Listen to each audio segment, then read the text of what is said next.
Bonjour à toutes et à tous mes chers soleils, bienvenue aux nouveaux membres de ma chaîne. Merci pour vos commentaires, pour vos likes et pour vos abonnements. Je suis heureuse aujourd'hui de vous retrouver pour une nouvelle vidéo et pour vous parler aujourd'hui de l'importance de guérir la blessure du rejet pour mieux vivre en harmonie relationnelle dans toutes vos relations. Pour ceux qui ne me connaissent pas, je suis Elodie, coach en harmonie relationnelle et thérapeute énergétique. J'accompagne toute personne qui est fatiguée, épuisée de subir des relations toxiques et qui a envie de reprendre sa vie en main pour libérer son soleil intérieur. Alors, le sujet de cette vidéo, c'est effectivement la blessure du rejet. Si tu as cliqué sur cette vidéo, c'est que tu es concerné par cette blessure. Et souvent, quand on vit des relations qui sont compliquées, voire énergivores, voire toxiques, c'est que effectivement on a été confronté plusieurs fois à la blessure du rejet qui s'est rejouée chaque fois. La blessure du rejet, c'est quoi en fait? C'est une blessure qui va faire que effectivement vous avez du mal à prendre votre place dans les relations. C'est-à-dire que vous allez émettre des stratégies de fuite, parce que si on connaît donc les 5 blessures de l'âme de Lise Bourbeau, on a appris que effectivement le masque que emprunte la personne qui a le rejet comme blessure dominante a pris des stratégies de fuite. Alors ça veut dire quoi? Elle va fuir les moments où elle va devoir prendre sa place, où elle va être mise en lumière, où elle va avoir... pourquoi? Parce qu'elle a peur d'être jugée, elle a peur d'être critiquée. Parce que ça aussi, ça fait partie du rejet. C'est être dénigré pour ce qu'on est, dans notre identité, dans nos valeurs, dans nos choix de vie, dans peut-être nos côtés un peu décalés, peut-être nos côtés aussi marginal. Et ça, souvent, quand c'est appuyé dessus, c'est là où ça fait un hic. Tu as tellement appris à vouloir camoufler qui tu es dans ta personnalité, que ce fameux hic, c'est le fait d'avoir peur que ça soit encore le point qui est souligné par les autres, le fait que tu te sens différent, le fait que tu ne te sens pas validé, le fait que tu as l'impression de ne pas être accepté dans ta personnalité et dans qui tu es. Et forcément, tu vas vivre le rejet. Et ça va entraîner chez quoi?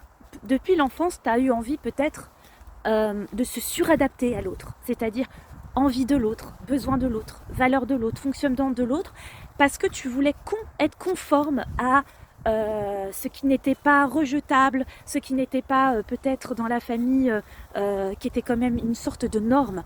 Et ça forcément, en t'éloignant petit à petit de qui tu es vraiment, tu as arrêté de le revendiquer, tu as arrêté d'apprendre à te connaître, et tu as forcément essayé de te conformiser, comme si tu voulais rentrer dans le moule de ce qu'on attendait de toi.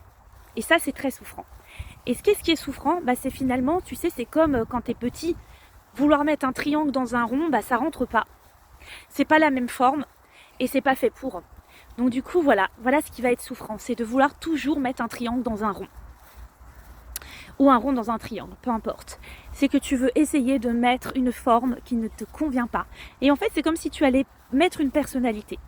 Et quand tu as la blessure du rejet, cette suradaptabilité, c'était aussi une fuite finalement de vraiment regarder en toi qui tu es et commencer à prendre ta posture d'acceptation de toi. Donc là, il va falloir que pour que tu vives en harmonie relationnelle, que tu regardes un petit peu ce qui s'est passé donc dans ton histoire, à quel moment tu as été rejeté, est-ce que c'était dans ta famille, est-ce que c'était à l'école, est-ce que c'était dans un moment précis, et regarder aussi toutes les stratégies d'évitement que tu as pris. Par exemple, un enfant qui avait la blessure du rejet va avoir du mal peut-être à prendre la parole en public. Donc c'est pas lui qui va se mettre en avant, lever la main, qui va faire des conférences, ou plus tard qui va avoir un métier où il va être orateur. Parce que ça va être très difficile. Mais je peux t'assurer que ça peut se changer, la blessure du rejet. Parce que je suis en train de te parler alors que j'avais la blessure du rejet. Et le jour où j'ai mis mes vidéos sur Facebook, pas sur Facebook mais sur YouTube, je me suis dit non mais là Elodie, tu es capable de t'assumer comme tu es. Mais en plus c'était mes premières vidéos du chemin de Compostelle où j'étais tout simplement dans mon jus. Et en fait, je me suis assumée totalement comme j'étais. J'ai pas eu peur d'être rejetée, j'ai pas eu peur d'être critiquée, j'ai pas eu peur de l'image que j'allais renvoyer de moi parce que j'étais donc dans ma confiance, dans mon identité, dans mon authenticité. Donc voilà le conseil que je vais te donner puisque je l'ai vécu cette blessure de l'intérieur. Elle n'a pu résonner en moi quand je l'ai mis sur YouTube et que je me suis dit waouh, quel grand pas de cette avancée.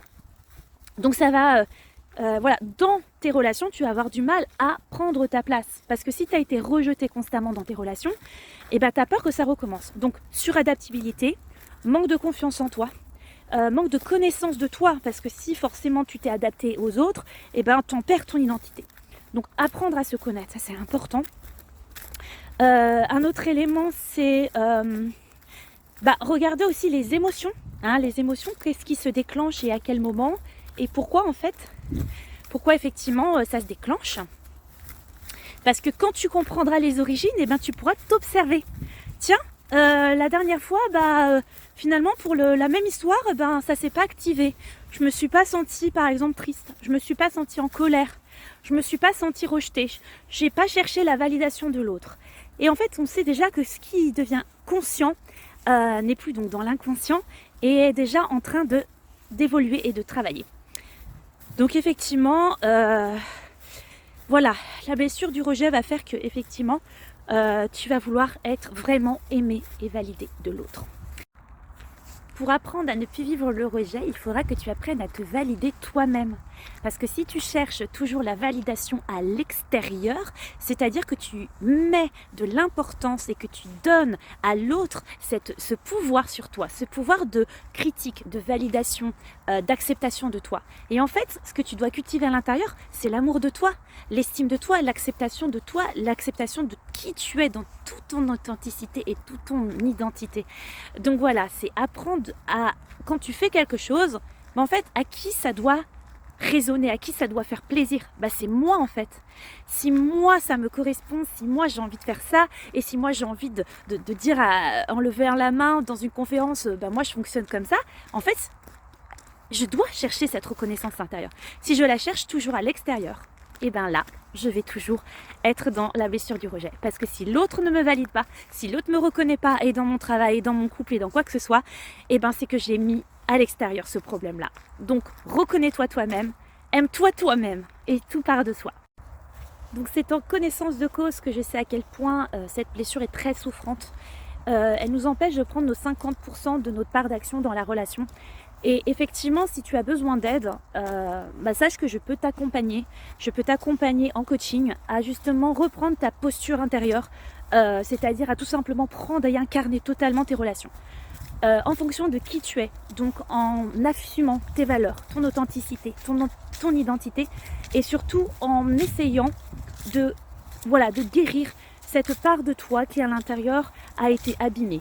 La comprendre, avoir de la compassion, et puis surtout libérer ton soleil intérieur, dire stop à toutes ces relations où tu t'es suradapté et qui ne te conviennent pas forcément, parce que comme tu as pris ce masque d'adaptation, de fuite de toi-même, et forcément tu attires en résonance des gens qui ne sont pas en résonance avec tes valeurs, tes envies, peut-être même ce côté aussi décalé. Donc voilà, tu vas te sentir après beaucoup mieux dans tes relations. Moi de mon côté, j'ai vraiment ressenti à partir du moment où j'étais dans mon authenticité, que j'ai commencé à mettre mes limites, à parler de mes valeurs, à parler de qui je suis, comment je suis, j'ai fini par être vibratoirement totalement stable, et je me suis rendu compte que j'attirais à moi des gens qui étaient en résonance. Et les relations n'étaient plus du tout souffrantes, parce que finalement quand tu as quelqu'un en face de toi que tu comprends, que tu n'as plus besoin de te sentir validé, parce que tout de suite la connexion, elle se fait d'âme à âme, elle va au-delà de tout ça. Donc franchement, tu vas voir comment c'est harmonieux, comment c'est libératoire, et tu vas voir que tout simplement, tu seras très heureux dans tes relations. Alors rejoins-moi, tu trouveras sous la description de quoi me contacter. Et puis je vous dis à très vite les soleils pour une prochaine vidéo. Ciao, ciao.